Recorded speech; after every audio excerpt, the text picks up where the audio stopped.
আলামিনের হাবিব জনাব মুহাম্মদুর রাসূলুল্লাহ সাল্লাল্লাহু আলাইহি ওয়াসাল্লাম বলেছেন, কিয়ামতের ময়দানে আল্লাহর কসম করে বলছি, সেদিন জাহান্নামীদের ভীষণ কষ্ট হবে আর জান্নাতীদের জন্য অত্যন্ত আসান হবে, অবস্থাটা খুবই আরামের হবে। নবীজি বলেন, এক ওয়াক্ত ফরজ নামাজ আদায় করতে যে সময়টুকুন লাগে, কিয়ামতের মাঠের এই সময় এত বড় বিরাট লম্বা সময় জান্নাতীদের জন্য এরকম হালকা হয়ে যাবে। সুবহানাল্লাহ। হযরত আবু সাঈদ খুদরী রাদিয়াল্লাহু তাআলা হাদিসখানা বর্ণনা করেছেন, এক ওয়াক্ত নামাজ, একটা ফরজ নামাজ পড়তে যতটুকুন সময় লাগে এতটুকুন সময়ের ভেতরে জান্নাতীদের কারবার শেষ হয়ে যাবে। সুবহানাল্লাহ বিহামদি। আর ওদের কারবার তো শেষই হবে না।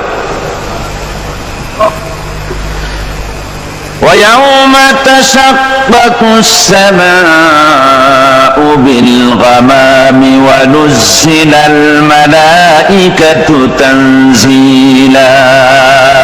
ওরা ফেরেশতা দেখতে চায়, সেদিন আসমান সমূহ বিদীর্ণ হয়ে মেঘ পুঞ্জ বেরিয়ে আসবে, আত্মপ্রকাশ করবে, তার ভেতর থেকে ফেরেশতারা ক্রমাগত নাযিল হতে থাকবে। আর অবস্থাটাই হবে, আল মুলকু ইয়াউমাইযিনিল হাক্কু লির-রাহমান ওয়া কানা ইয়াওমান আলাল কাফিরিনা আসীরা। আর সেদিনে বাদশাহী হবে কেবলমাত্র রহমানের। ওয়া কানা ইয়াওমান আলাল কাফিরিনা আসীরা। আর সেই কিয়ামতের দিন, সেই সময়টা হবে কাফেরদের জন্য বড়ই কঠিন। এখানে কিয়ামতের কিছু কথা বলা হচ্ছে, কিছু আভাস দেওয়া হচ্ছে যে আসমান সমূহ বিদীর্ণ হয়ে মেঘ পিণ্ড বেরিয়ে আসবে এবং তার থেকে ক্রমাগত ফেরেশতারা নাযিল হতে থাকবে। আল্লাহর হাবিব বলেছেন, কেউ যদি কিয়ামতের দৃশ্য দেখতে চায় সেজন্য সূরা ইজা শামসু কুবিরাত ওয়া ইজা সামাউ ফাতারাত, ইজা সামাউ শাক্কাত, এই সূরাগুলি যেন পড়ে, তাহলে কিয়ামতের দৃশ্য তার চোখের সামনে প্রতিভাত হবে। কিয়ামতের দৃশ্যটা আসলে কেমন হবে সেই সূরাগুলি তেলাওয়াত করলে সে বুঝতে পারবে। যেমন আল্লাহ পাক বলছেন, إذا السماء انفطرت وإذا الكواكب انتثرت وإذا البحار فجرت وإذا القبور بعثرت। যখন আকাশসমূহ চূর্ণ বিচূর্ণ হয়ে যাবে আর তারকাসমূহ বিক্ষিপ্ত হয়ে পড়বে, সমুদ্র মহাসমুদ্রগুলি দীর্ণ বিদীর্ণ হয়ে যাবে, কবরগুলি সব উদ্গীরণ করে দেবে, তার মধ্যে যা আছে সে সবগুলি। আবার আল্লাহ পাক বলেন, ইযা শামসু কুবিরাত ওয়া ইযান নুজুমুন কাদারাত ওয়া ইযাল জিবালু সুয়্যিরাত। সূর্য যখন ঢেকে যাবে, তারকাগুলি যখন বিপর্যস্ত হয়ে যাবে আর পাহাড়গুলি যখন চালিয়ে দেওয়া হবে, এই দৃশ্য তোমরা দেখতে পাবে। فإذا النجوم طمست وإذا السماء فرجت وإذا الجبال نسفت। সেদিন অবস্থা এমন হবে, সমস্ত তারকাগুলি স্তিমিত হয়ে যাবে আর আকাশসমূহ দীর্ণ বিদীর্ণ হয়ে যাবে। আর দেখতে পাবে পাহাড়গুলি, সমস্ত পাহাড়গুলিকে উড়িয়ে দেওয়া হবে। আবার অবস্থা আরো কি হবে, فإذا برق البصر وخسف القمر وجمع الشمس والقمر। যখন চক্ষু বিস্ফারিত হয়ে যাবে মানুষের, চাঁদ আর সূর্য নিষ্প্রভ হয়ে যাবে, সব একাকার হয়ে যাবে, চন্দ্র এবং সূর্য তার অস্তিত্বকে হারিয়ে ফেলবে। শুধু তাই নয়, ওয়াহুমিলাতিল আরদু ওয়াল জিবালু ফাদুক্কাতা দাক্কাতাও ওয়াহিদা। জমিন ও পাহাড়গুলির মধ্যে সংঘর্ষ লাগিয়ে দেওয়া হবে আর তা এক ধাক্কায় জমিন এবং সমস্ত পাহাড়গুলি চূর্ণ বিচূর্ণ হয়ে যাবে। সুবহানাল্লাহি ওয়া বিহামদিহি। আল্লাহ রাব্বুল আলামিন বলছেন, এইভাবে করে কিয়ামতের দৃশ্য, বিভীষিকাময় দৃশ্য তোমরা দেখতে পাবে। আর সেদিনের রাজত্বটা কার হবে? আল মুলকু ইয়াউমাইযিনিল হাক্কু লির-রাহমান। সেদিনের রাজত্ব হবে কেবলমাত্র রহমানের। অর্থাৎ যেসব কৃত্রিম বাদশাহী দেখে তোমাদের চোখে ধাঁধা লেগে গিয়েছে, তোমাদেরকে দুনিয়ার বাদশাহী দেখে তোমরা ধোঁকায় পড়ে গিয়েছো, এসব বাদশাহী কিছুই টিকবে না সেদিন। সেদিন শুধু বাদশাহী থাকবে একমাত্র আল্লাহ পাকের। কার থাকবে বাদশাহী? যারা বলেন কার? আল্লাহ রাব্বুল আলামিন যখন কিছুই থাকবে না ঘোষণা করবেন লিমানিল মুলকুল ইয়াউম লিল্লাহিল ওয়াহিদুল কাহ্হার। আজকে কার রাজত্ব? চারিদিক থেকে আওয়াজ আসতে থাকবে, পরাক্রমশালী আল্লাহ রাব্বুল আলামিনের রাজত্ব আর কারো নয়। হাদিস শরীফে এসেছে, বুখারী মুসলিম শরীফের হাদিসে এসেছে, আল্লাহর নবী বলেন আল্লাহ রাব্বুল আলামিন তখন তার এক হাতে আকাশ মণ্ডলীকে ধারণ করবেন, আর এক হাতে জমিনকে ধারণ করবেন। আকাশ মণ্ডলী এক হাতে, জমিন এক হাতে। এভাবে আল্লাহ রাব্বুল আলামিন বলবেন আইনাল জাব্বারুন আইনাল মুতাকাব্বিরুন।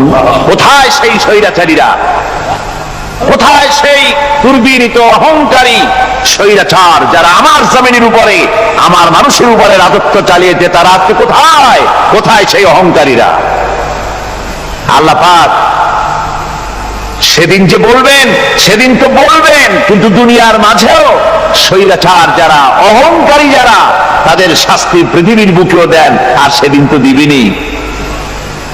কত স্বৈরাচার আমরা দেখলাম, কত অহংকারী দেখলাম, যাদের তর্জনী হেননে লক্ষ কোটি কোটি মানুষ উঠত আর বসত। তাদের জিল্লাতির সঙ্গে আল্লাহ রাব্বুল আলামিন কতজনকে বিদায় করে দিলেন। ফুলের মালা নিয়ে কুলাতে পারে নাই, পা থেকে শুরু করে গলা পর্যন্ত ফুলের মালা দিয়া ডুবাই দিল ভক্তরা। আবার আল্লাহ রাব্বুল আলামিন এমন শাস্তি দিলেন, ফুলের মালার পরিবর্তে জুতার মালা নিয়ে জেলের মধ্যে ঢুকাইয়া দিলেন। ঠিক কিনা গান? অহংকারী আর স্বৈরাচার যারা হয়, আল্লাহ পাক এভাবে তাদের দৃষ্টান্ত দেখিয়ে দেন। আমরা কত দেখলাম, 9 বছরের রাজা 10 বছরের সাজা। পৃথিবীর মুখে যারা অহংকার করে, যারা স্বৈরাচার হয়, আল্লাহর আইনকে যারা বৃদ্ধঙ্গুষ্টি প্রদর্শন করে, আল্লাহ পাক তাদের জমিনেও দেখান। এখানে চূড়ান্ত ফয়সালা আল্লাহ করেন না, আসল ফয়সালার জায়গা তো আছেই, তবে এখানে নমুনা দেখায় দেন। কিন্তু মুশকিল হচ্ছে, ইতিহাসের সবচাইতে বড় শিক্ষা হলো ইতিহাস থেকে মানুষেরা শিক্ষা গ্রহণ করে না। একজনে যে কাম করে বিপদে পড়ে, আর একজন এসে আবার সেই পথেই অগ্রসর হয়, নিশ্চিত মৃত্যুর পথে। আমার বন্ধুগণ, আল্লাহ পাক বলছেন সেই দিন আমার রাজত্ব হবে, আর কারো রাজত্ব হবে না। ওয়াকানা ইয়াওমান আলাল কাফিরিনা আসীরা। আর ওই দিনটা, ওই কিয়ামতের দিন হবে কাফেরদের জন্য সবচাইতে কঠিন। সবচাইতে কঠিন হবে কাদের জন্য? কাফেরদের জন্য। কাফের কারা? কাফের হচ্ছে তারা যারা নাকি আল্লাহর আইনকে অস্বীকার করেছে, আল্লাহকে অস্বীকার করেছে, আল্লাহর আইনকে অস্বীকার করেছে। ওরা কি? কাফের।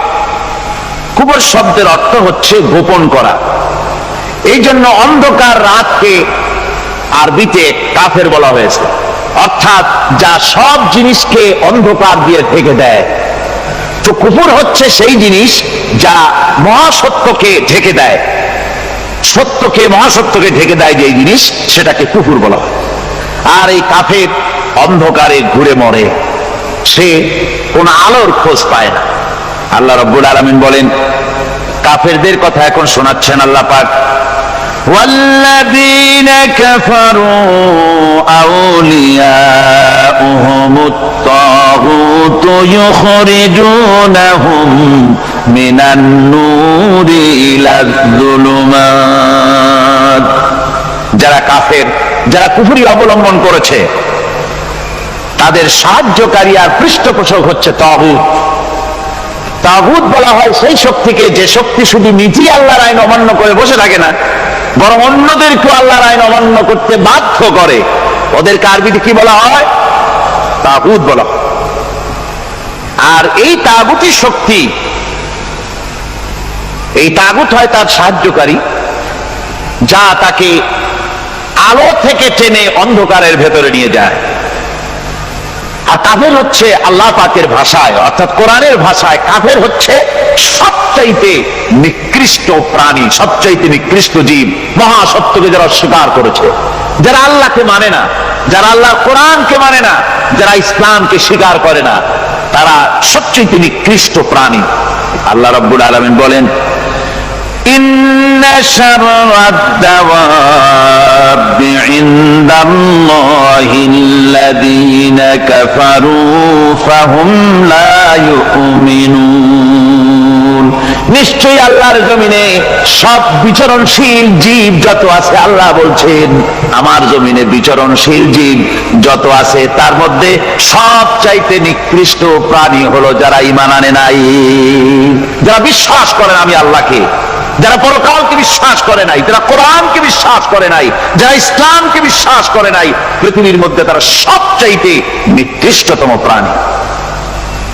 আল্লাহ বলেন শুধু নিকৃষ্ট জনক নিকৃষ্ট প্রাণী বললেই সারে না, এরা হলো চতুষ্পদ জানোয়ারের মতো। কে বলতেছেন?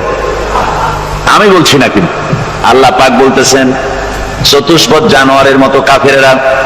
وَمَثَلُ الَّذِينَ كَفَرُوا كَمَثَلِ الَّذِي يَنْعِقُ بِمَا لَا يَسْمَعُ إِلَّا دُعَاءً وَنِدَاءً। এই কাফেরদের দৃষ্টান্ত হচ্ছে সেই রাখালের মতো, যে রাখাল তার পশুদেরকে ডাকে আর ওই পশুরা একটা ডাক শোনে মাত্র, কিন্তু কি যে বলে তা তো পশুতে বোঝেন। ভালো বুঝতে পেরেছে?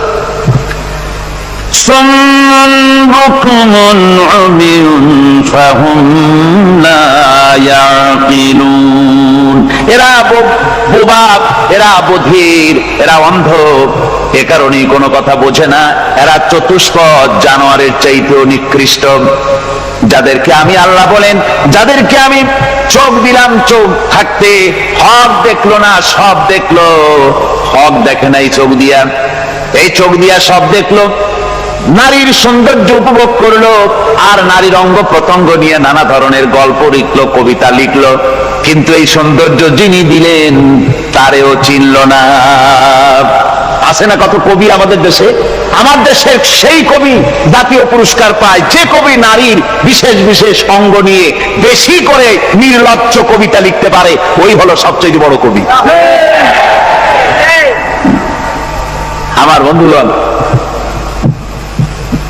একজন বুজুর্গ ব্যক্তি তিনি পথ দিয়ে যাচ্ছিলেন, তো সে পথে এক সুন্দরী যুবতী মেয়েকে দেখে সেই যুবতী মেয়ের দিকে এই বুজুর্গ ব্যক্তি এক নজরে তাকায় আছে। তখন এই ঘটনাটাকে কবি এভাবে লিখতেছেন সাজায়, একদা সুখদায়ক প্রমোদা বদন দর্শন করিব ঝরিল নয়ন, হেসে কহে সে রূপসী সবিস্ময় মন, কহ দেখি মহাশয় কহ কি কারণ, বিষয় বিরাগী তুমি ভুবনে প্রচার, কি হেতু জন্মিল তব মানস বিকার, সামান্য ললনা রূপ করি দর্শন, উচিত না হয় তব অশ্রু বরিশন। বুজুর্গ ব্যক্তি ওই মহিলার দিকে তাকিয়ে তাকিয়ে কাঁদতেছেন। সুন্দরী মহিলা বলেন, আল্লাহর বুজুর্গ বান্দা, আপনি এলাকার ভিতরে বুজুর্গ এবং পীর হিসাবে, বুজুর্গ ব্যক্তি হিসাবে আপনি বিখ্যাত। আজকে আমাকে এখানে দেখে আপনি আমার দিকে তাকায় আমার রূপ উপভোগ করতেছেন আর কাঁদতেছেন। আপনার মতো সংসার বিরাগী মানুষ আমার মতো একটা সুন্দরী মেয়েকে দেখে এভাবে কাঁদা ঠিক না। বুজুর্গ ব্যক্তি বলছেন, হেসে কহিলাম বলে পরহ শ্রবণ, নেত্র ঝরে তবু হেতু ভেব না এমন, যে শিল্পী রচিল ওই সুধাংশুর বদন, তাহার তরে ঝরে নেত্র নয়নে জীবন। আল্লাহর বান্দি, আমি তোমাকে দেখি কান্দি না, আমার চোখে পানি বেরিয়ে গেছে। তোমারে দেখে আমি মনে মনে ভাবলাম, এত সুন্দর করে যিনি মানুষ বানিয়েছেন, না জানি ওই আল্লাহ রব্বুল আলামিন কত বড় সুন্দর। আমার ভাইরা, সুতরাং চোখ থাকতে ওরা আল্লাহ রাব্বুল আলামিনের কুদরত ওরা দেখে নাই, কান থাকতে কোরআনের আওয়াজ ওদের কানের মধ্যে ঢোকে নাই, বিবেক থাকতে আল্লাহর দ্বীনকে বুঝতে পারে নাই, চিন্তা করতে পারে নাই। আল্লাহ রাব্বুল আলামিন বলেন, উলাইকা কাল্লানাম, এরা হলো চতুষ্পদ জানোয়ার, বালহুম আদল, শুধু জানোয়ার না, জানোয়ারের চাইতেও নিকৃষ্ট। এমনই জানোয়ার, আল্লাহ বলেন শুধু জানোয়ার না, জানোয়ারের মতো শুধু খায় জনমের মতো। والذين كفروا يتمتعون ويأكلون كما تأكل الأنعام। এই কাফেরগুলির কাম শুধু ফুর্তি করা, গান বাজনা, নাটক, গল্প, এই সব কাজ তাদের। নামাজ নাই, রোজা নাই, আল্লাহর চিন্তা নাই, তাহাজ্জুদ নাই, পরহেজগারি নাই, শুধু গান আর নাচ। দেখেন না ফুর্তি। এই যে 1 জানুয়ারি রাত 12টার সময় আমার ঘুম ভেঙে গেল, এই যেখানে আমি ছিলাম, বিকট আওয়াজ। আমি মনে করলাম পাশের বাড়ি বুঝি ডাকাত পড়ছে। পরে বাড়িওয়ালা আমাকে বললেন যে ডাকাত না, বোধহয় এই নিউ ইয়ার সেলিব্রেট হচ্ছে, নতুন বৎসর উদযাপন হচ্ছে বোমা দিয়ে, শহরবাসীর আরামের ঘুম হারাম করে এগুলি করা হচ্ছে। এ তো গেল 1 জানুয়ারি। আর যখন আমাদের নিজেরটা যখন আসে, অর্থাৎ 1 বৈশাখ, তখন দেখছেন অবস্থা 1 বৈশাখে। এবছর আমাদের দেশে 1 বৈশাখে ঢাকায় যে দৃশ্য আমি টিভির মধ্যে দেখলাম, তাতে আমার মনে হয়নি যে 12 কোটি মুসলমানের দেশে রাজধানীতে এই দৃশ্য হচ্ছে। আমার মনে হচ্ছে এটা বুঝি কলকাতা অথবা অন্য কোন শহর হবে। আমি দেখলাম সমস্ত যুবক যুবতী, নারী পুরুষ, বিভিন্ন বয়সের লোক সব একসঙ্গে রাস্তায় নেমেছে, নাচতেছে। তার মধ্যে বুদ্ধিজীবী আছে, শিক্ষিত লোক আছে, সমানে নাচতেছে। আর তাদের মুখোশ পরা, বানরের মুখোশ, কুকুরের মুখোশ, শূকরের মুখোশ, ঘোড়ার মুখোশ, পাপী শিয়ালের মুখোশ, এই মুখোশ পরে এভাবে নাচতেছে। আমি চিন্তা করলাম, নববর্ষের সাথে কুত্তার মুখোশের সম্পর্ক কি? নববর্ষের সাথে পাপী শ্রীগালের মুখোশের সম্পর্ক কি? তাহলে ওরা কি বলতে চায় যে আগামী বছরটা আমরা কুত্তার ভূমিকায় অ্যাক্টিং করব, অথবা শ্রীগালের মতো ঝুট্টামি করব জাতির সাথে? তারপরে কি করলো? সকাল বেলায় যুবক যুবতী 1 বৈশাখ সূর্য উদয়ের আগে রমনা লেকের পাড়ে গিয়ে সব দাঁড়িয়েছে বাসন্তী রঙের শাড়ি পরে। তারপরে সেখানে দাঁড়িয়ে সূর্য উদয়ের পানে তাকিয়ে সকাল বেলায় ভাবে করজোর করে বলছে, এসো হে নববৈশাখ স্বাগতম হে। নববৈশাখ অলক্ষে বোধহয় এটা শুনে বলতেছে, বাবাজিরা আমারে ডাকতেছো, অপেক্ষা করো, আমি আসতেছি। আমারে ডাকতেছো, আমি আসতেছি, কোমরে গামছা বেঁধে আসতেছি, 225 মাইল স্পিডে আসতেছি, 30 ফুট উঁচু জলোচ্ছ্বাস নিয়ে আসতেছি, নববৈশাখের মজা সাত টাকায়। আমার ভাইরা, মুসলমান নববর্ষ উদযাপনের সাথে মুসলমানের কিসের সম্পর্ক? মুসলমান যদি এই দিন উদযাপনই করে, তাহলে তাকে করতে হবে ফজরের নামাজ পড়বে। মুসলমান নববর্ষ উদযাপন করবে, ফজরের নামাজ পড়বে, তারপরে কোরআন শরীফ তেলাওয়াত করবে, দরুদ শরীফ পড়বে, আল্লাহর দরবারে হাত তুলে বলবে, রব্বুনা রব্বিন, 31 বছর পার করে দিলাম, নাফরমানি ছাড়া কিছুই তো করি নাই, বিগত বছরে যা করেছি মাফ করে দাও, আগামী বছরটা গোটা জাতি আর দেশের জন্য কল্যাণকর মঙ্গলময় করে দাও। এটাই তো বলা উচিত ছিল নাকি? বলে তা না করে, তা না বলে বৈশাখের পরিচালককে না দেখে সরাসরি বৈশাখকে আহ্বান করা হয়েছে, আর বৈশাখ আহ্বান করার মজা জনমের মতো দেখাই দিয়েছে। আল্লাহ রাব্বুল আলামিন তাই বলেন, কাফেররা তাদের কাজ হলো শুধু খাওয়া, তারা এমন খাওয়া খায় জনমের মতো খায়। ইয়াকুলুনা কামা তাকুলুল আনাম, জানোয়ারে যেমন খায় ওই রকম খায়। তার মানে খায়, একটু বিসমিল্লাহ কয় না, খায় যখন ছেড়ে দেয় তখন আলহামদুলিল্লাহ বলে না, বাহাদ্দা খায়, আবার বাহাদ্দা খায়। ডাব একটা কাটলো, বিসমিল্লাহ নাই, খাইলো, 2-4 ঢোক খাইয়া পুরা ডাবটারে ফেলাই দিল। ডাবটা কি তোমার বাজান তৈরি করছিল নাকি? একটু বিসমিল্লাহ বললা না, একটু শুকরিয়া আদায় করলাম। আমি গত এই ডিসেম্বর গেল, ডিসেম্বরের 16 তারিখ আমেরিকা থেকে এসছে। ওখানে দেখলাম তারা প্রতি নভেম্বর মাসের শেষ বৃহস্পতিবার থ্যাঙ্কস গিভিং ডে অবজার্ভ করে। তা আমি জিজ্ঞেস করলাম, থ্যাঙ্কস গিভিং ডে জিনিসটা কি? ওরা বললো এটা হচ্ছে এই যে গড আমাদেরকে সারা বছর ভালো খাওয়াইছে, আমাদেরকে ভালোভাবে পড়াইছেন, সুন্দর রেখেছেন, এই জন্য আমরা গডকে থ্যাঙ্কস দেই নভেম্বরের এই শেষ দিনটিতে। সারা বছরে ভালো খাইছি, ভালো থাকছি, এই জন্য গভর্নমেন্টকে মানে গডকে থ্যাঙ্কস দিলাম। আমি আমার আলোচনায় সেখানে বললাম যে দেখেন, রাশিয়ার সাথে আমেরিকার পার্থক্য তো এখানে, ওরা গডকে অস্বীকারই করেছে, গডই মানে না। আর এরা গডের নামাজ রোজা বা ইবাদত কিছু করুক আর না করুক, গডের অন্তত একটা ধন্যবাদ দেয়। ওরা ওদের ডলারে লিখেছে ইন গড উই ট্রাস্ট, প্রত্যেকটা ডলারে লেখা আমরা গডে বিশ্বাস করি। তো শুকর আদায় করলে তো আল্লাহ বাড়িয়ে দিবেন।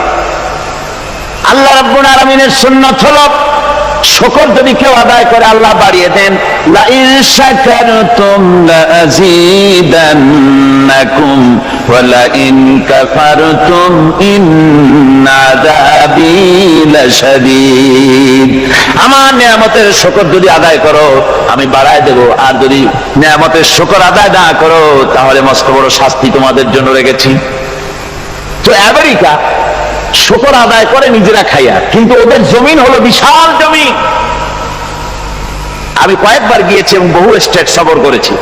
ওদের জমিন এত ফার্টাইল, জমিনে যদি রীতিমতো তারা ফসল ফলাতো, এই ফসল সারা দুনিয়ার দরিদ্র ভূমুক্ষ জনতাকে খাওয়াইয়া বাঁচাইতে পারত, কিন্তু ওরা তা করে না। ওরা করে কি? ওরা মুনাফার হার, বাজার দর ঠিক রাখার জন্য নির্দিষ্ট পরিমাণ জমিনের ফসল ফলায়, কিন্তু জমিন এতই উর্বর ওদের মেজারমেন্ট করা, মাপ করা, হিসাব করা ফসল হয় না, ফসল হয় বেশি। তখন বাড়তি ফসলকে তারা প্রতি বছর লক্ষ লক্ষ টন আলু আর গমকে তারা সমুদ্রে নিক্ষেপ করে।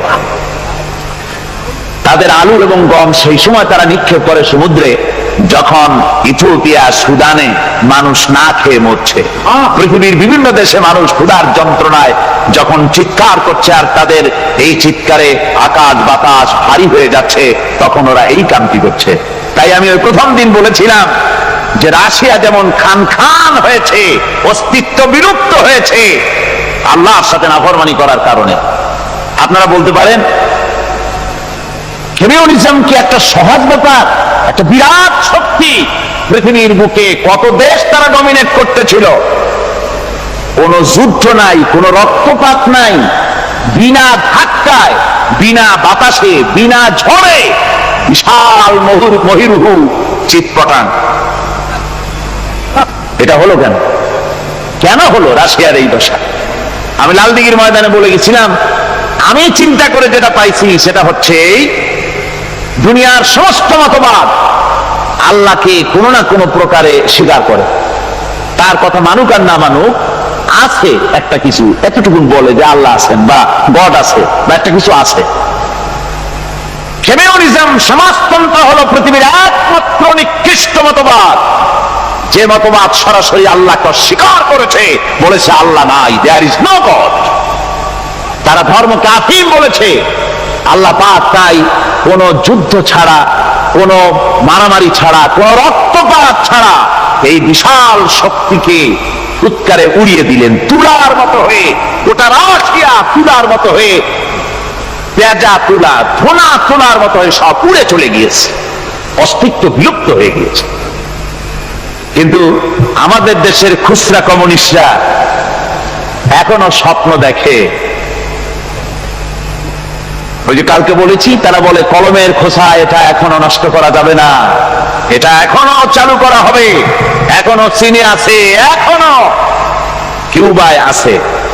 ওই কিউবা থেকে, চীন থেকে ফিদেল কাস্ট্রোর একটু আওয়াজ শোনে, চীন থেকে মিস্টার ব্যাং না কি জানি না, ব্যাং এর আওয়াজ শোনে, আর তাই মনে করে এ বুঝি সমাজতন্ত্রের বিজয়ের গান। না, চীন থেকে আর কিউবা থেকে যে আওয়াজ আজকে উঠতেছে, এই আওয়াজ সমাজতন্ত্রের বিজয়ের আওয়াজ নয়, এটা হলো সমাজতন্ত্রের মরণ যন্ত্রণার গোঙানির আওয়াজ। কাজী এরা দুনিয়ার বুকে শুধু আনন্দ এবং ফুর্তি করে, আল্লাহর হককে, আল্লাহকে চিনতে তারা ব্যর্থ হয়েছে। আল্লাহ রাব্বুল আলামিন বলেন, অবিশ্বাসীদের কৃতকর্ম, তাদের কাজগুলি, তাদের কর্মফল সব নিষ্ফল হয়ে যাবে। والذين كفروا أعمالهم كسراب بقيعة يحسبه الظمآن ماء।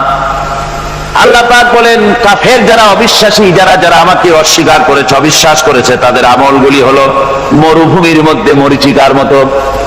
মরুভূমির মরীচিকা, মানুষ যখন মরুভূমির ভিতর দিয়ে যায়, পানির পিপাসা লাগে, দূরে দেখে পানি চিকচিক করতেছে, আর ওই মরীচিকা যেটাকে সে পানি মনে করেছিল, হাত্তা ইযা জাআহু লাম ইয়াজিদহু শাইআ, যেটাকে সে পানি মনে করে ছুটতেছিল, যখন কাছে গেল, আল্লাহ পাক বলেন কিছুই সেখানে পায় না, শুধু মরীচিকা, বালু আর বালু।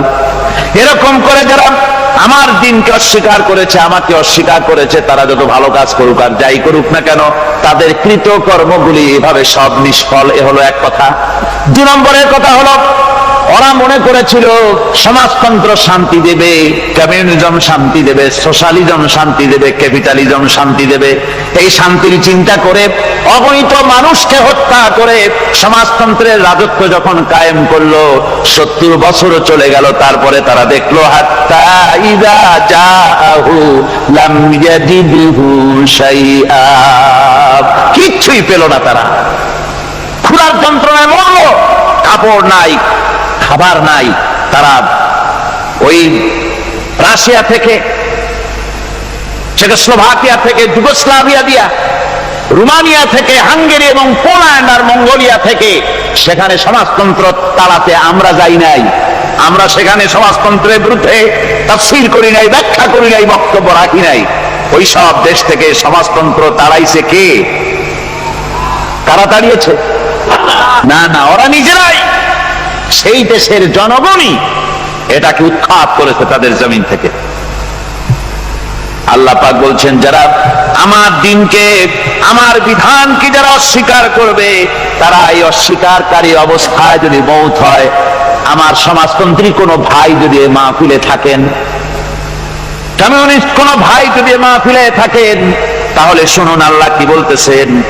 আল্লাহ দিনকে, আল্লাহর কোরআন পূর্ণাঙ্গ জীবন বিধান, অর্থনীতি আছে, সমাজনীতি আছে, রাজনীতি আছে, কথা যারা বিশ্বাস করে না, কোরআনকে শুধুমাত্র নামাজ, রোজা, হজ, যাকাত আর বেহেশত দোজখ যারা মনে করে, জীবন ব্যবস্থা মনে করে না, এই অবস্থায় যদি মারা যায়, আল্লাহ রাব্বুল আলামিন বলেন, ইন্নাল্লাযীনা কাফারু ওয়া মাতু ওয়া হুম কুফফারুন উলাইকা আলাইহিম লানাতুল্লাহি ওয়াল মালাইকাতি ওয়ান নাসি আজমাইন। আল্লাহ রাব্বুল আলামিন বলেন, আমাকে অস্বীকার করার অবস্থায়, আমার দিনকে, বিধানকে অস্বীকার করার অবস্থায় যদি মৌত হয়ে যায়, তাহলে আল্লাহ, ফেরেশতা এবং তাম পৃথিবীবাসীর অভিসম্পদ তার উপরে হতে থাকে, লানত হতে থাকে।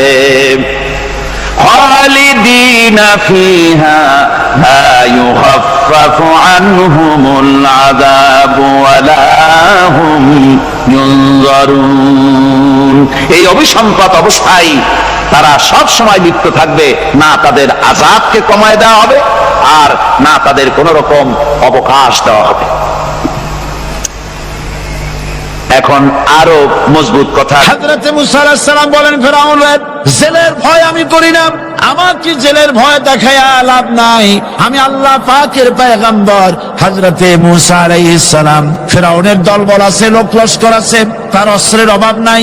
আল্লাহ রাব্বুল আলামিন মুসা আলাইহিস সালামের কাছে একটা অস্ত্র দিয়া দিছিলেন কিনা আল্লাহ পাক হযরত মুসাকে বলেছেন, ওয়া মা তিলকা বিয়ামিনিকা ইয়া মুসা, মুসা রে তোমার হাতে ওটা কি? মুসা আলাইহিস সালাম বললেন, এটা লাঠি। আল্লাহ পাক বললেন, ফেলে দাও লাঠি। লাঠি ফালায় দিলেন, কি হয়ে গেল? হিয়া হাইয়াতুন তাসআ, লাঠি হয়ে গেল। এখন লাঠি পড়ে সাপ হয়ে গেল। সাপ দেখে নবী ওলি হোক, সাহাবী হোক আর আলেম হোক, সাপ দেখলে ভয় করে না মানুষের? মুসা আলাইহিস সালাম ভয় পেয়েছে। আল্লাহ রাব্বুল আলামিন হযরত মুসাকে শোনায় দিলেন, খুযহা ওয়া লা তাখাফ সানুঈদুহা সিরাতাহাল উলা, খুব ধরো, লা তাখাফ, ভয় পেও না। আল্লাহ বলছেন ধরো, ভয় পেও না। ধরার সঙ্গে সঙ্গে স্বাভাবিক অবস্থায় ফিরে আসবে, আবার লাঠি হয়ে যাবে। এখন আল্লাহ বলছেন ধরো। মুসা আলাইহিস সালাম কি ভয় পাওয়া উচিত হবে? মুসা আলাইহিস সালাম কি ভয় পাইছিলেন? কারণ হচ্ছে এই দুশমনের শক্তিটা খুব বড়ই দেখা যায়, মনে হয় যেন অনেক বড়, কি জানি কি।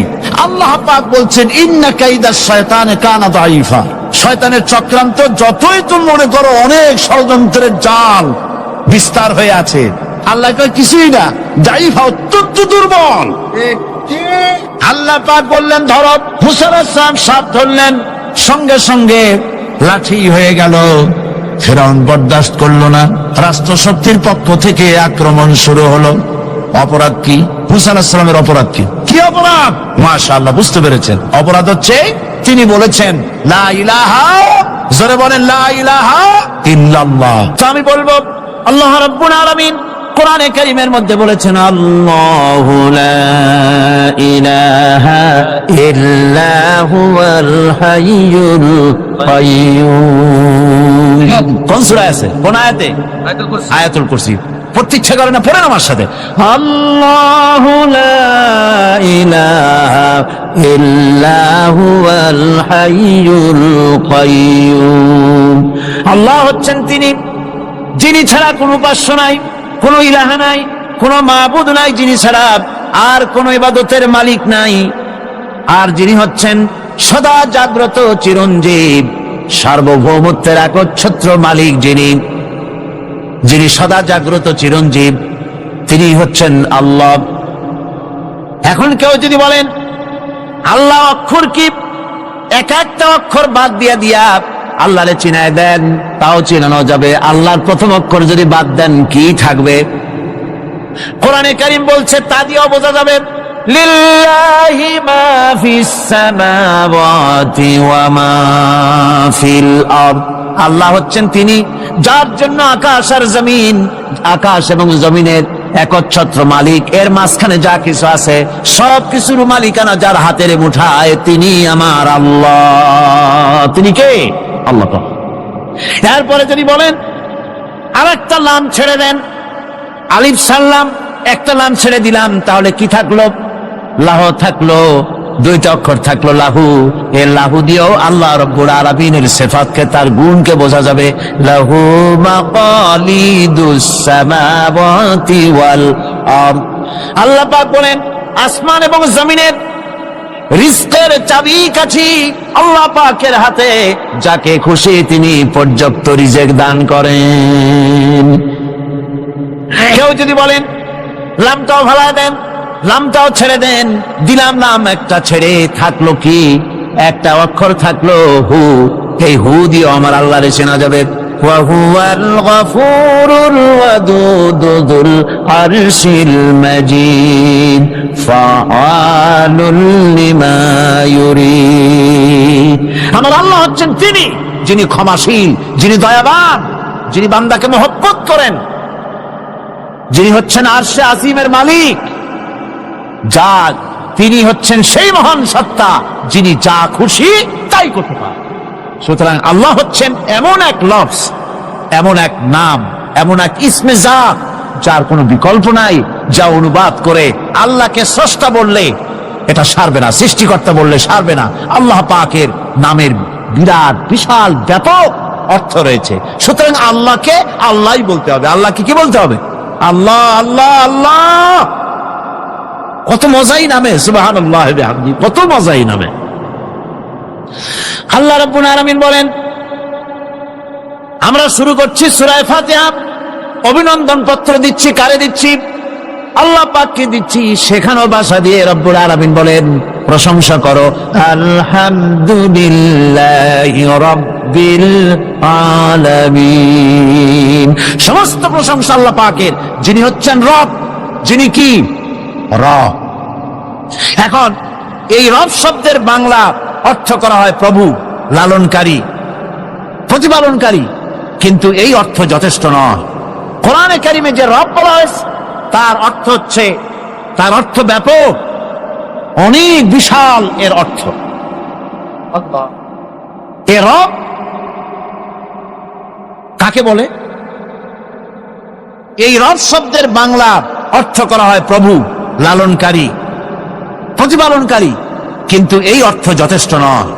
কোরআনে কারিমে যে রব বলা হয়েছে তার অর্থ হচ্ছে, তার অর্থ ব্যাপক, অনেক বিশাল এর অর্থ। এ রব কাকে বলে? আমি রবের সমস্ত ব্যাখ্যা করতে পারবো না, তবে অল্প কথায় এমন ভাবে বলতে চেষ্টা করব যাতে করে আপনাদের বুঝে আসবে ইনশাআল্লাহ। আমরা বলি ইনশাআল্লাহ।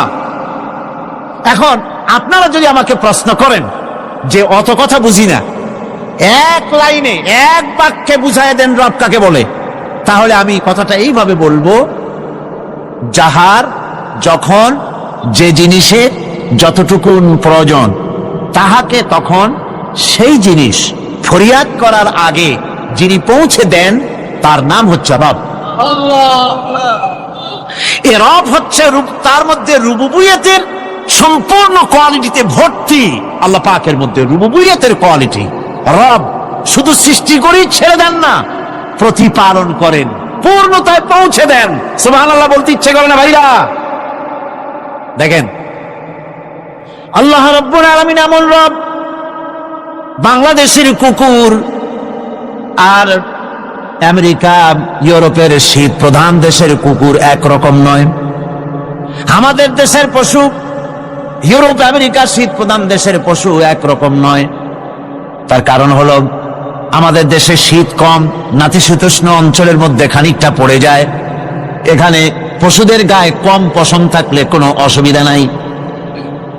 ভেড়া, ঘোড়া, কুকুর, বন্য প্রাণীকে কেউ তো কম্বল দেয় না, ল্যাপ দেয় না, রাজাই দেয় না, খাতা দেয় না, চাদর দেয় না। আল্লাহ রাব্বুল আলামিন তিনি এমন রব, শীত প্রধান দেশের পশুদের গায়ে পশম দিয়া চিরস্থায়ী কম্বল জড়ায় দিয়েছেন। এটা হচ্ছে রব।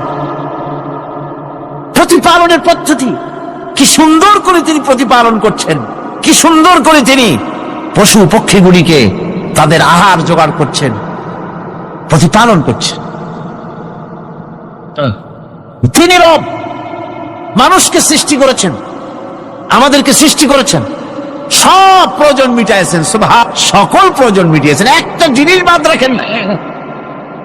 আমাদের মুখে দাঁতের দরকার ছিল, মায়ের পেট থেকে দাঁত নিয়ে আসিনি।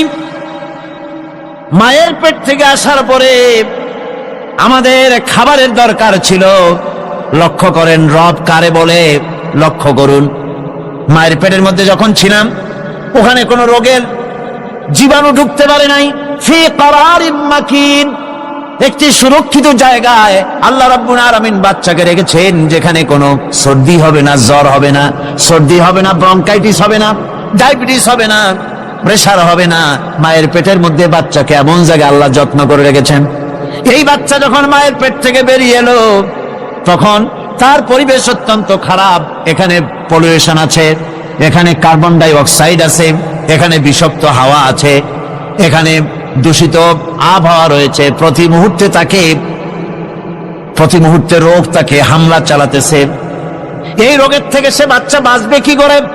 এজন্য রব্বুল আলামিন তিনি এমন রব, মায়ের বুকের মধ্যে যে খাবার তৈরি করলেন বাচ্চার, ওই খাবারের মধ্যে বাচ্চার ওষুধও আল্লাহ পাক বানায়া দিলেন। মায়ের বুকের দুধ শুধু দুধ নয়, এটা ওষুধ। সুবহানাল্লাহ। এটা খাদ্য, এটা ওষুধ, এটা ভিটামিন, এটা ক্যালসিয়াম, এটা কার্বোহাইড্রেট, যা দরকার বাচ্চার জন্য সব আল্লাহ মায়ের দুধের মধ্যে দিয়ে দিলেন। যতক্ষণ বাচ্চা পেটে ছিল দুধ ছিল ঘন, যখন বাচ্চা মায়ের পেট থেকে বেরিয়ে এলো দুধটা হয়ে গেল পাতলা। এই পাতলা দুধটা খাবে, ওষুধ আছে এর মধ্যে, ভিটামিন আছে, খাইতে যেন বিস্বাদ না হয় একটু মিষ্টি দিয়ে দিলেন আল্লাহ, যাতে বাচ্চা মুখ ফিরায় না নেয়, সেজন্য খাইতে চায়। তারপরে যখন বাচ্চার হাড্ডি খেতে হবে, মাছ খেতে হবে, গোশত খেতে হবে, দুধের আর দরকার নাই, তার শরীরের ভিতরে রেজিস্ট্যান্স, রোগ প্রতিরোধক শক্তি তৈরি হয়েছে, এখন আরো ভালো খাবার দরকার।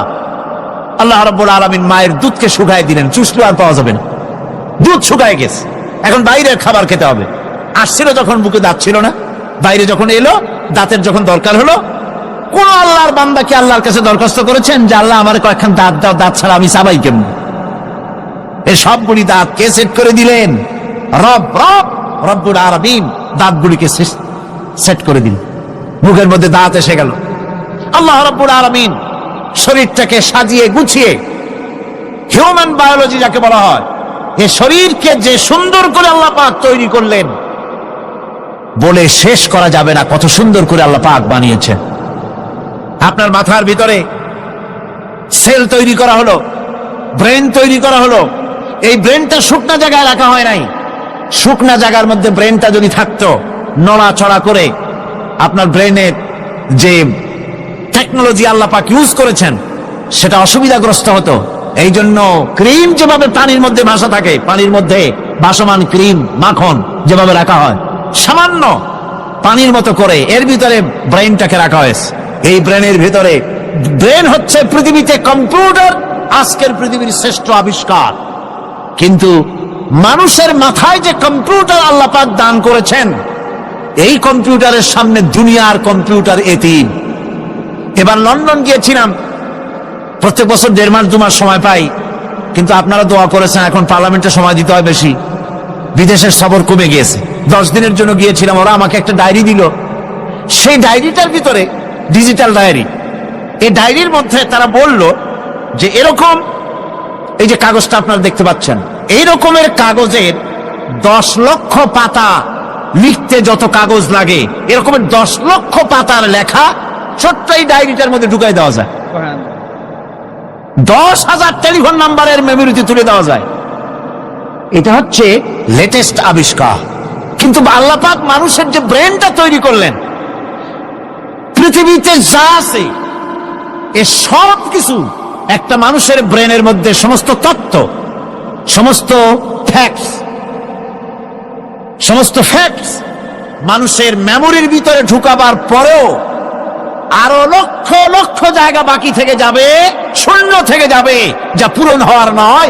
এত বিশাল মেমোরি আল্লাহ পাক তার মানুষের মাথার মধ্যে তৈরি করে দিয়েছেন। সুবহানাল্লাহ বিহামদি। দেখুন অবস্থাটা কি। আল্লাহ তার মানুষকে কিভাবে, রব কাকে বলে, রব কারে বলে, সুবহানাল্লাহ বিহামদি। চোখের সামনে রাস্তা দিয়ে চলতে গিয়ে চোখের সামনে সাপ দেখলেন, চোখ দেখার কাজ করেছে। চোখ কি করেছে? দেখার কাজ করেছে। এখন কি করবেন? চোখ কিন্তু দেখে বসে থাকে নাই, চোখ দেখা মাত্রই ট্রান্সমিট করেছে ব্রেনকে। ব্রেন সাথে সাথে অ্যাকশন নিতে বলেছে হাতকে আর পাওকে। হাতে লাঠি থাকলে পিটাও, লাঠি না থাকলে পাকে বলেছে দৌড় মারো। এই যে সাপ দেখলো, চোখ এটাকে পাঠাই দিল ব্রেনকে, ব্রেন পাঠাই দিল অ্যাকশনে হাতে আর পায়ে। এতে কিন্তু 1 সেকেন্ড সময় লাগে নাই, 1 সেকেন্ডের কয়েক লক্ষ ভাগের 1 ভাগের ভিতরেই মানুষ অ্যাকশনে এসে গিয়েছে। সুবহানাল্লাহ। এর নাম হচ্ছে রব। এর নাম কি? রব। তার অফুরন্ত সৃষ্টি।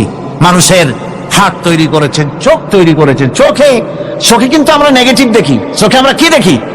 নেগেটিভ দেখি। এই নেগেটিভটা চোখ ক্যাচ করে ব্রেনের ভিতর থেকে পজিটিভ হয়ে কে বের করে দেয়? সুবহানাল্লাহ বিহামদি। কানে অসংখ্য শব্দ শুনি, কিন্তু কোনো শব্দ তো জড়ায় যায় না। অসংখ্য শব্দ আমরা শুনি, যেমন রেডিও। রেডিও ঘুরাচ্ছেন, 9 ব্যান্ড রেডিও অথবা এর থেকেও বেশি ব্যান্ডওয়ালা রেডিও। আপনি যখন ঘুরাচ্ছেন কোন সেন্টার ধরার জন্য, অনেক সময় 4-5টা সেন্টার জড়ায় যায় না?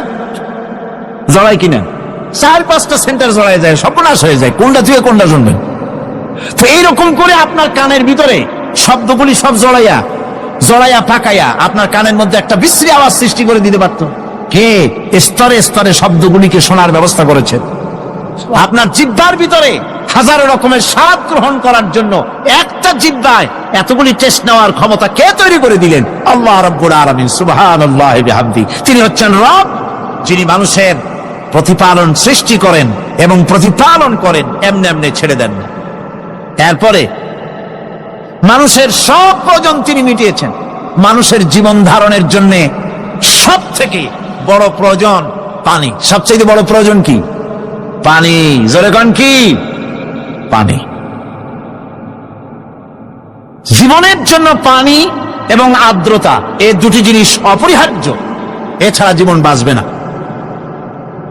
আমরা দেখতে পাই সমুদ্র ভরা পানি মজুদ আছে, লক্ষ্য করেন, সমুদ্র ভরা পানি মজুদ আছে, নদী খাল বিল ভরা পানি মজুদ আছে, কিন্তু এটাই তো যথেষ্ট নয়।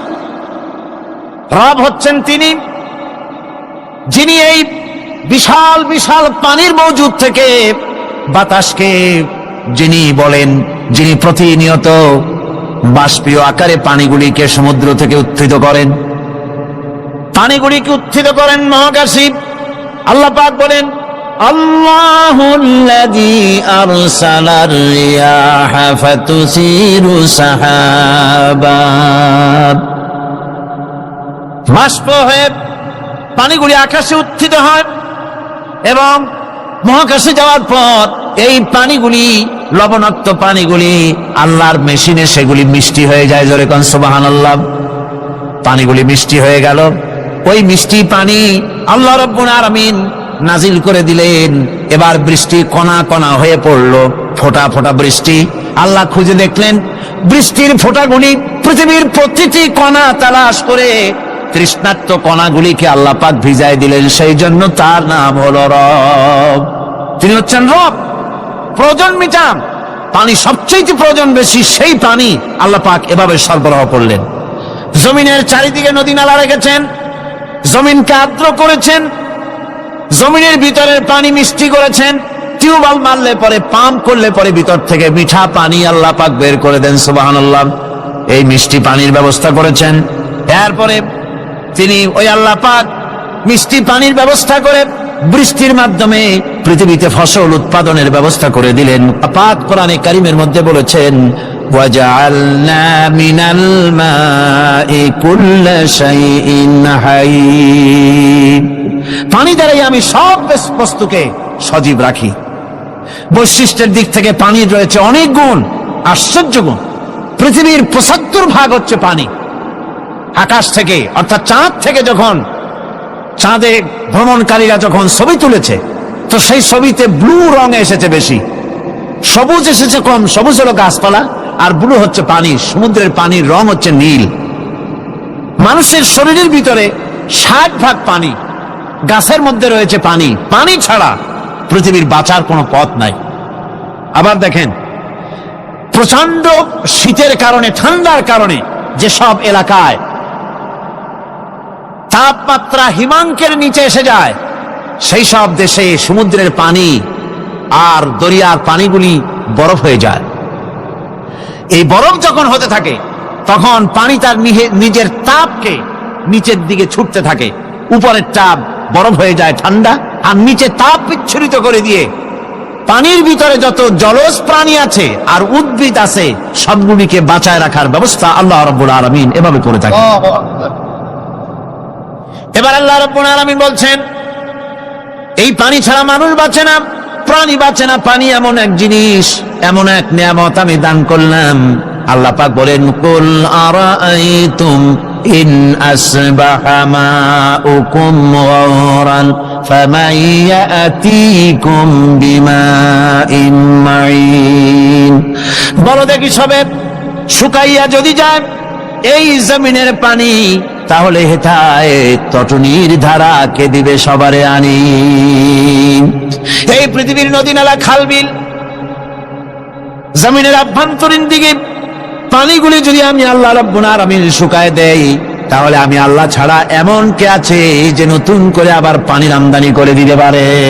আছে কেউ? আজ পানির শূন্যতা আমাদের দেশে দেখা যাচ্ছে। পানি আস্তে আস্তে কমে যাচ্ছে, আস্তে আস্তে পানি শেষ হয়ে যাচ্ছে। কি কারণে শেষ হচ্ছে এবং কি হলে পানি পাওয়া যাবে পরে বলা যাবে ইনশাআল্লাহ। তো জীবন ধারণের জন্য যেমন পানির প্রয়োজন, জীবন ধারণের জন্য তেমন বাতাসেরও প্রয়োজন। পানি ছাড়া তো কিছু সময় চলতে পারে, পানি এবং খাদ্য ছাড়া কিছু সময় চলতে পারে, কিন্তু বাতাস ছাড়া তো এক মুহূর্ত চলে না, ঠিক কিনা? বুঝেন কিনা কথা? বাতাস ছাড়া এক মুহূর্ত চলতে পারে না। অথচ আল্লাহ রাব্বুল আলামিন এই বাতাস দিয়ে গোটা আকাশকে, শূন্য জায়গাগুলি বাতাস দিয়ে ভরে রেখেছেন, যাতে করে কারো বাতাসের কোনো অসুবিধা না হয়, শ্বাস করতে কোনো কষ্ট না হয়। প্রাণী জগৎকে বাতাস দিয়ে বাঁচিয়ে রাখার জন্য আল্লাহ পাক মহাশূন্যকে এভাবে সব এলাকা বাতাস দিয়ে ভরে রেখেছেন। এই জন্য তার নাম হচ্ছে রব। এটাই হচ্ছে রুবুবিয়তের নমুনা। আমার ভাইয়েরা, আল্লাহ রাব্বুল আলামিন পানি দিলেন, বাতাস দিলেন, খাদ্যের ব্যবস্থা করে দিলেন। শস্য শ্যামল এলাকায় আল্লাহ পাক সব জায়গাগুলিতে শস্য শ্যামল হোক অথবা উষর ধূসর মরুভূমি হোক, সারা পৃথিবী জুড়ে আল্লাহ রাব্বুল আলামিন খাবারের দস্তরখান বিছায় রেখেছেন। ওয়ামা মিন দাব্বাতিন ফিল আরদি ইল্লা আলাল্লাহি রিজকুহা। এই পৃথিবীর বুকে এমন কোন বিচরণশীল জীব নাই যেই জীবের রিজকের দায়িত্ব আমি আল্লাহ আমার নিজ হাতে গ্রহণ করি নাই। জোরে বলেন সুবহানাল্লাহ। সব রিজেক আমি ছড়ায় রেখেছি বিশ্বজুড়ে সর্বত্র। আল্লাহ পাক বলছেন, فَلْيَنْظُرِ الْإِنسَانُ إِلَى طَعَامِهِ أَنَّا صَبَبْنَا الْمَاءَ صَبًّا ثُمَّ شَقَقْنَا الْأَرْضَ شَقًّا فَأَنبَتْنَا فِيهَا حَبًّا। আল্লাহ পাক বলছেন, মানুষের উচিত নিজ খাদ্যাদির দিকে লক্ষ্য করা, নিজের খাদ্যের দিকে লক্ষ্য করা। যেহেতু এই খাদ্য প্রতিদিন তার সামনে আসে, এদিকে তার লক্ষ্য করা উচিত। আমি প্রথমে জমিনের উপরে পানি বর্ষণ করি, পরে জমিনকে দীর্ণ বিদীর্ণ করি, এরপরে জমিনের ভিতরে উর্বরা শক্তি আমি দান করি। কে বলতেছেন কথা? আল্লাহ পাক বলছেন। এরপরে আমি নানান জাতের ফসল ফলন তোমাদের জন্য আমি দান করে দেই। খাদ্যের দিকে নজর করতে এই জন্য আল্লাহ পাক বলেছেন, মানুষ চতুর্দিক থেকে তো চোখ ফিরাতে পারে, মুখ ফিরাতে পারে, কিন্তু খাদ্যের দিকে তার নজর করতেই হয়। সকালে, দুপুরে, বিকালে, রাত্রে সব সময় তার সামনে খাবার আছে। আল্লাহ পাক বলেন, খাবারের দিকে একটু নজর করো, কেমন ভাবে কি সুন্দর করে খাবারগুলি তৈরি করে দিয়েছি, শুরু কিভাবে হলো, পরিপক্ক কিভাবে হলো, সেদিকে তোমরা লক্ষ্য করো। সে লক্ষ্য তো করা নাই, সমানে খায়, বিসমিল্লাহ বলে না, আলহামদুলিল্লাহ বলে না, পাইকারি দরে খাইতেই থাকে। আল্লাহ পাক বলছেন, খাদ্যাদির দিকে লক্ষ্য করো। এই যে চাউল তোমরা খাচ্ছ, আটা খাচ্ছ, গম খাচ্ছ, মাছ খাচ্ছ, গোশ খাচ্ছ, তাম পৃথিবীর সমস্ত বিজ্ঞানীরা একত্রিত হয়ে একটা চাউল বানাইতে পারবে? জনগণ পারবে না? পারবে। প্লাস্টিকের চাউল খাবে আর কলেরা হয়ে মরবে। পৃথিবীর সমস্ত বিজ্ঞানীরা একত্রিত হয়ে একটি চাউল বানাতে পারবে না, একটা ডিম বানাতে পারবে না। পারবে একটা ডিম বানাতে? পারবে না। বিজ্ঞানীদের প্রশংসা আমরা করি, হ্যাঁ করি, বিজ্ঞানীরা অনেক কিছু বিশ্বকে উপহার দিয়েছে, কিন্তু মূল রবের কাছে আমরা যাই না, তাকে চিনতেও পারি না, সেখানে যাই না। বিজ্ঞানীরা কি করেছে? আল্লাহর বানানো জিনিসগুলি তারা ডিজাইন করেছে। ডিজাইন করতে তো নিষেধ নাই, আর ডিজাইন করাই যায়, সৃষ্টি করতে পারে না। বিজ্ঞানীরা সৃষ্টি করে নাই, ডিজাইন করেছে। কিরকম?